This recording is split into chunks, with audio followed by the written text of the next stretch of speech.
ব্রিটিশদের জন্য সরকার ঝুঁকিপূর্ণ দেশগুলিতে ভ্রমণের সতর্কতা জারি করেছে। বিভিন্ন নিরাপত্তাজনিত উদ্বেগের কারণে অনেক দেশ তার নাগরিকদের নির্দিষ্ট কিছু দেশ অথবা অঞ্চলে যেতে কিছু দিনের জন্য নিষেধ করে থাকে, মানে সাময়িক সময়ের জন্য নিষেধ করে থাকে। এবার এবার ব্রিটিশ সরকারের ফরেন অফিস বিশ্বের 24টি দেশের জন্য নো ট্রাভেল অ্যাডভাইস জারি করেছে, অর্থাৎ লিস্টে থাকা অঞ্চল বা দেশগুলোতে ব্রিটিশরা না যাওয়ার পরামর্শ দেওয়া হয়েছে। নিষিদ্ধের তালিকায় কিছু অনুমানযোগ্য দেশের পাশাপাশি কয়েকটি চমকও রয়েছে।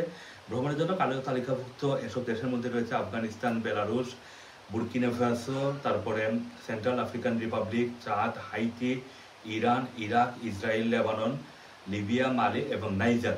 তালিকার অন্যান্য দেশগুলোর মধ্যে রয়েছে উত্তর কোরিয়া, ফিলিস্তিন অঞ্চল, Russia, Somaliland, south Sudan, Sudan, Syria, Ukraine, Venezuela এবং ইয়েমেন। আফগানিস্তানের ভ্রমণের বিষয়ে যুক্তরাজ্যের ফরেন অফিস বলছে যে অস্থিতিশীল নিরাপত্তা পরিস্থিতির এই দেশটিতে ভ্রমণ অত্যন্ত বিপজ্জনক। এছাড়া ব্রিটিশ নাগরিকরা আফগানিস্তানে বন্দী হওয়ার ঝুঁকিতে রয়েছে। ইউক্রেনে চলমান আগ্রাসনের কারণে ফরেন অফিস রাশিয়ার সাথে সব ধরনের ভ্রমণের বিরুদ্ধে পরামর্শ দিয়েছে। জানা গেছে অন্য কোনো দেশে ভ্রমণের আগে ফরেন অফিসের ট্রাভেল নোটিশ যাচাই করা অত্যন্ত গুরুত্বপূর্ণ। মানে যে কেউ যদি কোনো দেশে যাওয়ার পরিকল্পনা করে থাকেন তাহলে অবশ্যই আপনি উচিত হচ্ছে যে সেই দেশের ব্যাপারে ব্রিটিশ সরকারের কোনো ধরনের পরামর্শ আছে কিনা সেগুলো যাচাই করা।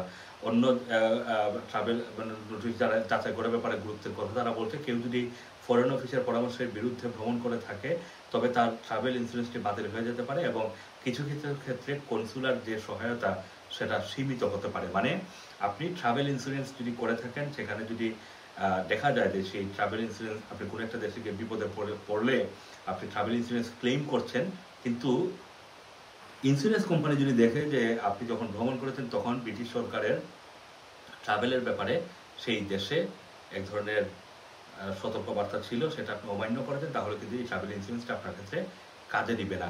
আর অনেক সময় কোনো কোনো দেশে পরিস্থিতি এমনই একটি সিচুয়েশন খারাপ যে যেসব দেশে যদি আপনি কনসুলার সেবা সেটা পাবেন না, মানে ব্রিটিশ কনসুলার সেবা পাওয়ার যে নাগরিক অধিকার আপনার রয়েছে সেই সব দেশে হয়তো কনসুলার সেবা খুবই সীমিত থাকবে, সেখানে ব্রিটিশ সরকার আপনাকে এই কনসুলার যে সেবা সেটা আপনাকে দিতে পারবে না। সুতরাং ভ্রমণের আগে নিশ্চিত হয়ে সেই সব দেশে ভ্রমণ করা উচিত।